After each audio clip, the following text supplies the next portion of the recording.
hate this system. I want to draft and then I want to bring the player. But it's too easy. Why? Because then you have the paid by Steve situation.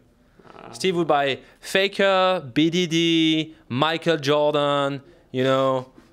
He will buy fucking Michael Jackson even if he's dead, and they will all come and play like their best. Hey guys, Parks Owsley here with the Shotcaller, joined by Zaboutine, the coach for OpTic Gaming. Congratulations on your 5-0. You turned your split around. You went 0-5 for a second there. Now you're 5-0 since then. You're doing really well. How has it been kind of since, you know, how did you go from really, really bad losing streak to all of a sudden looking like one of the best teams in the region? I think that's the point. I think there is a big misunderstanding on that. Because if you take our record, like the early season, the first game we win against Golden Guardians. The second, we have a misban. I wrote about it on Twitter. We have a misban. We have a very good strategy against Cloud9. We misban. I did not know. And why do the ref I'm like, oh, fuck, that's a misban. None of the refs speak. So I didn't know. I think they should say, oh, you can redraft, right? I would redraft. I'm like 90% sure we would have won because we had a very, very good and prepared strategy on this one. So we lose. That's unfortunate, right? We go to the second week. We do 1-1 again. It's okay. It's a heartbreaking loss against FlyQuest. We should have won it. We just int. Then we tried to go. We inted. Today, it was the opposite, right? We took our revenge. But they were playing really well at FlyQuest. Then we go, we funnel, we lose 2 games of funnel, we change roster, unfortunate. Then we come back, we get the Baron against Team Liquid, so we're not like shit team, right? We get the Baron against Team Liquid, we lose, fine. Next day, we almost like open Nexus, we don't hit it, we lose to Clutch.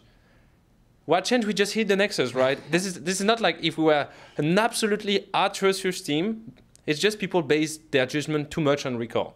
For instance, I don't think TSM is a shit team. I think they have a bad record right now. I think they're mentally struggling, but I'm playing them in scrims and I think they're pretty good.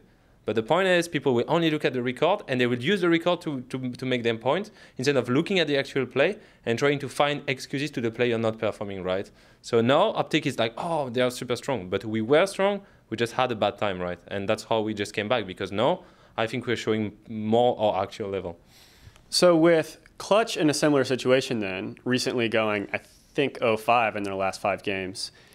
Is that something that should they only be analyzing their play, or is this also with playoffs coming up? I think they can only maybe lose 1 more game. Is this a little bit different? Clutch is different because the head coach so parts away from the org, so it was mutual agreement as far as like the PR stuff happened. I don't know how to phrase it in English, but. Maybe they got fired, maybe he wanted to leave, I don't know, you know, it's up to David to answer that. But it means that the structure in itself, right, the coaching staff, the structure, is not fitting the goals, the performance. So it's rethinking the structure. It's not our case. We didn't change any coach, we didn't change anything. Between the spring and the summer, we did actually a lot of changes. We changed the office, we changed the coaching staff, we made a lot of change in players as well in the academy. So yeah, we had a Marshall plan for the summer split, and we arrived and we actually performed really well before the season, and we had this kind of slump of five strike.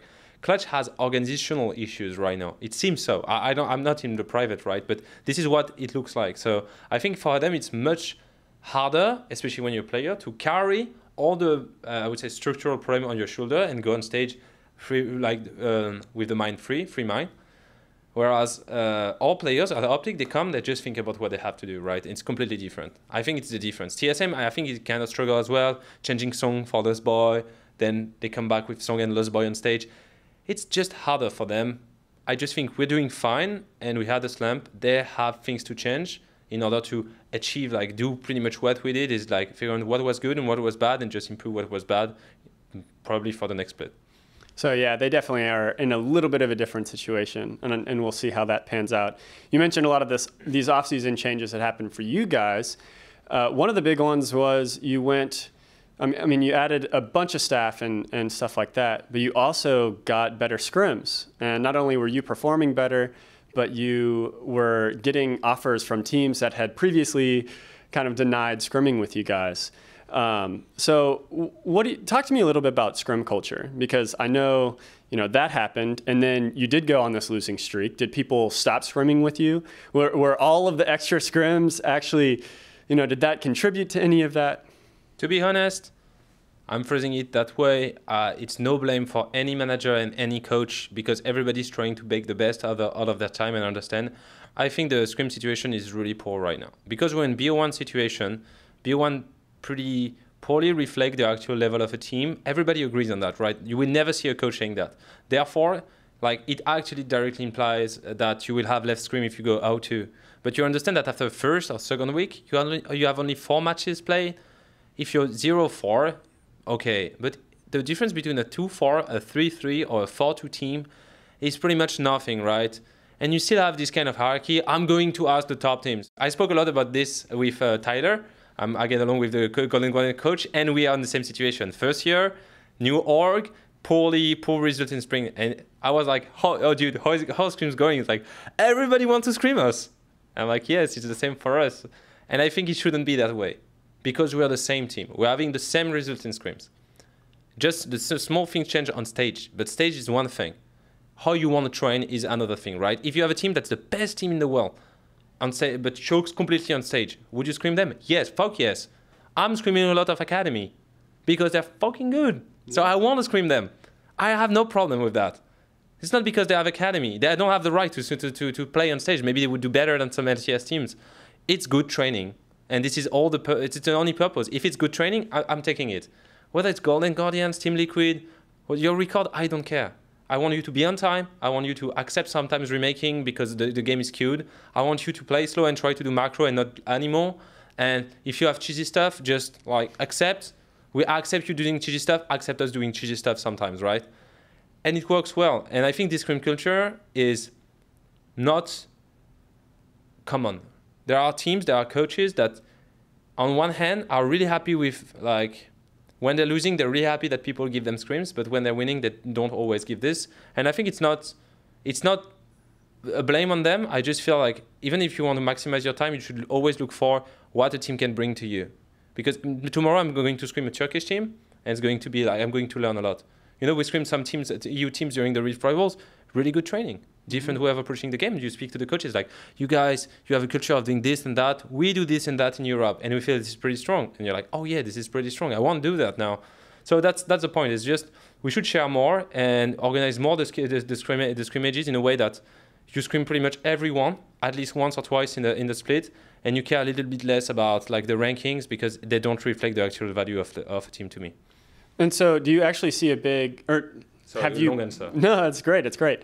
Have you seen a big difference in your time in Europe and your time here? How is the structure? I wasn't a coach in Europe. Oh, that's right. It's my first year. I never coached before.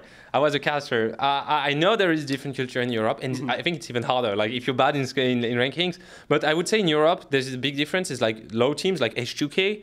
You don't want to scrim H2K. I understand. They're doing poorly in scrims and they're doing poorly on stage. Right? They have struggles. They have internal struggles. They don't know how to perform. I understand. You can scrim Giants. Giants are doing really well. You hear, like just looking at Twitter, people say Giants is really good in scrims. You want to scrim Rocket, no problem. But you have teams that are actually, bottom of the pack that you don't want to scrim if you're a top team. I don't see a value for Fnatic or for Misfits right now screaming H2K. So I understand H2K finding some Turkish teams because they have to find scrim partners.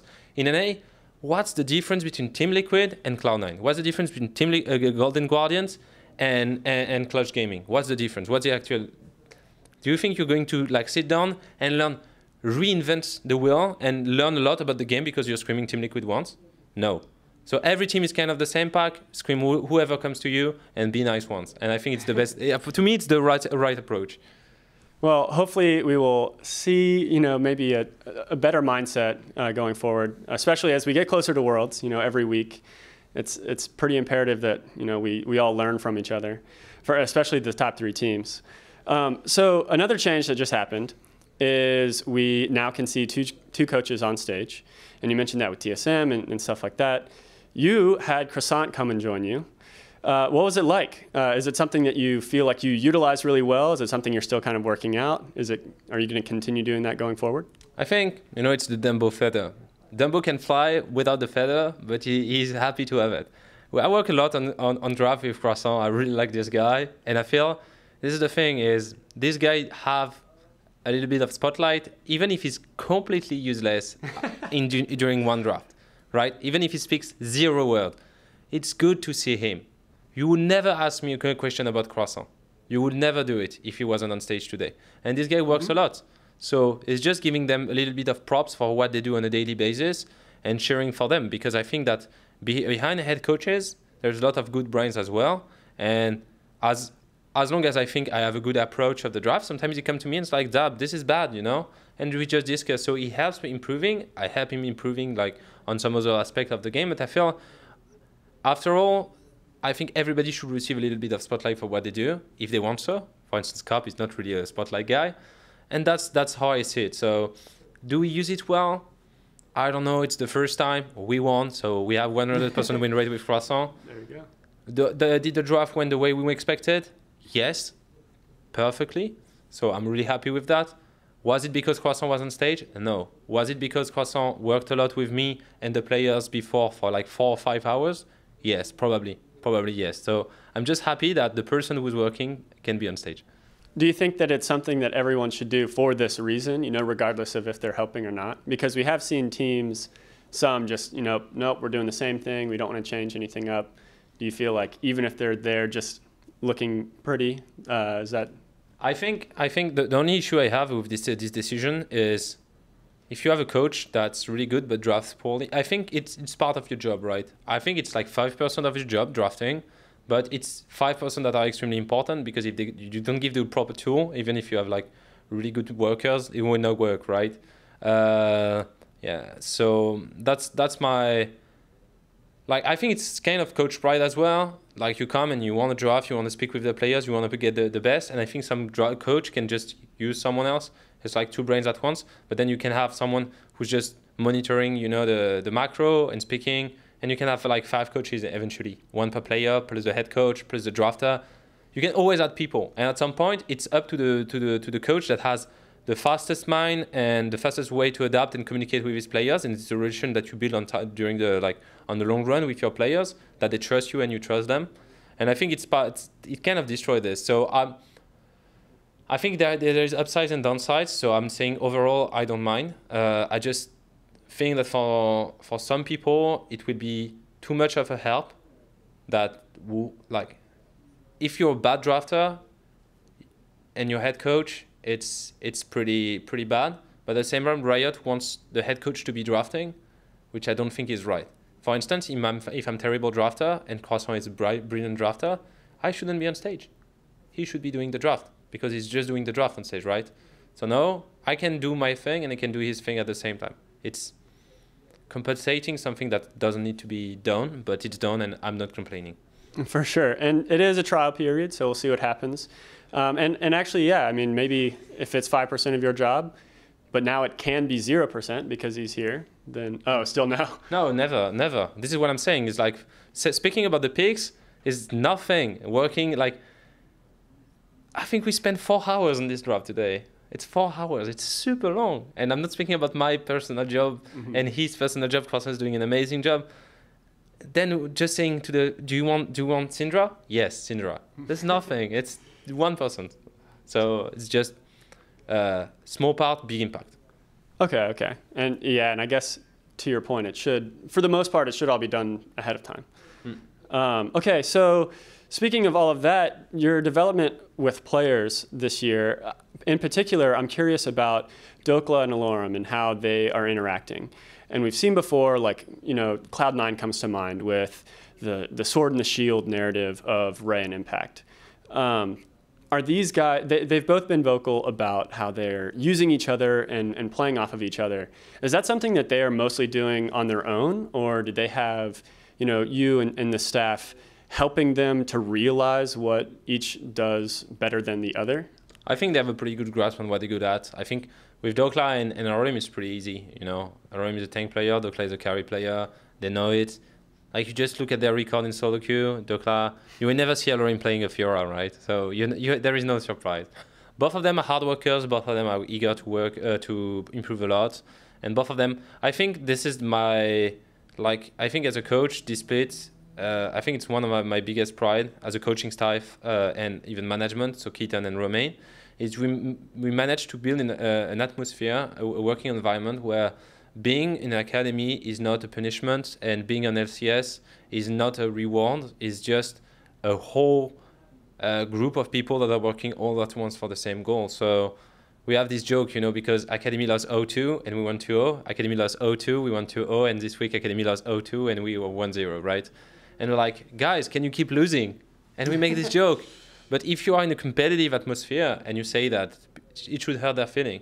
I never saw that. The Academy guys are in the room watching the game with me. They're as happy as the LCS team. They're like, we don't really care as long as the LCS team wins, right? And I think this is the biggest success of OpTic, is building an environment where people don't care about how they look and their ego and their career and their next salary, which is what most of the people should think about, because the career is short, right? And you want to get the best out of it.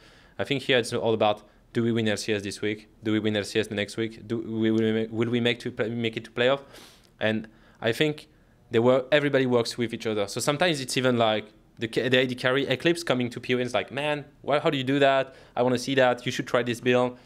When he was training Funnel, he was training all the time with Eclipse. Everybody helps each other. So I think it's great. I'm really lucky to coach these guys. Yeah, that is really cool to hear. And hopefully this will continue. Hopefully the Academy guys will also get some spotlight in their own games. But yeah, that's really fun. Do you think that if you could, maybe have Dokla and Alorum both on stage or both ready, and depending on draft, you put one in, like in a lot of traditional sports, people can play in, sub in and out anytime. I hate this system. I want to draft and then I want to bring the player. But it's too easy. Why? Because then you have the paid by Steve situation. Steve would buy Faker, BDD, Michael Jordan, he will buy fucking Michael Jackson even if he's dead, and they will all come and play like their best. This is the thing, is then it comes to the soccer. Like the European situation in soccer, I know like it's not really common for American, I'm sorry about it, but I think in NBA it's kind of the same, because you can pay the fee to actually have not have salary cap, overcome your salary cap. I kind of understood that.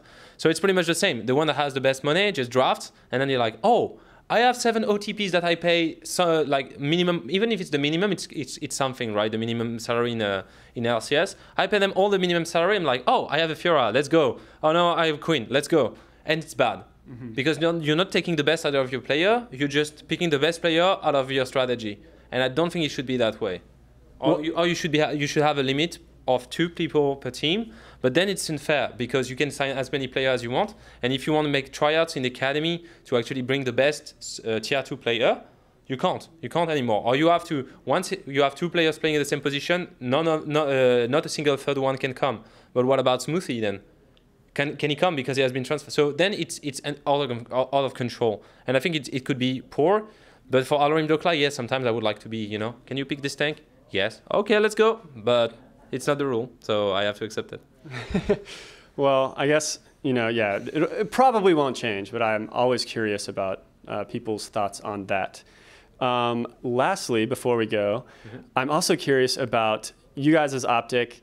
You're oftentimes, well, especially Romain has, done lots of body paintings and stuff like that. And you normally have a bow tie on, and you don't right now. Bummer. I started winning when I left the bow tie, so as long as I win, no bow tie anymore. Ah, all right. Well, I want to see the bow ties, but I don't want to wish bad on you. So I'll just, fine. You can win, sure.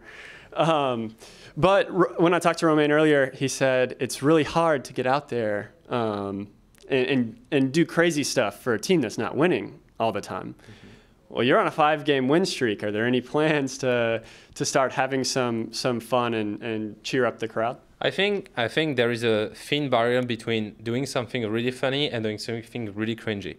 And I'm not from America, that's the first thing. And I think all European humor is pretty much judged rude by anyone in America. Like I learned it the hard way.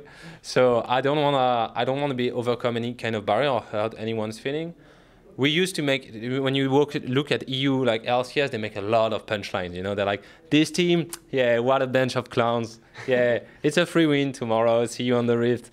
If I do that, I don't know how it's going to be pursued, you know? And I don't want to cross a barrier, right? I don't want to cross the line and just, oh, this guy, he started winning, is absolutely cocky. I don't want to be that, because tomorrow I can be last. You know, it's not like I was 10-0, oh man, we're chilling already in playoff. Not the case. Like in 2 games, we can be, oh, OpTic, yeah, they were bad. You know, because people will only remember the last result. They don't look at the journey. So I can't really be cocky, first.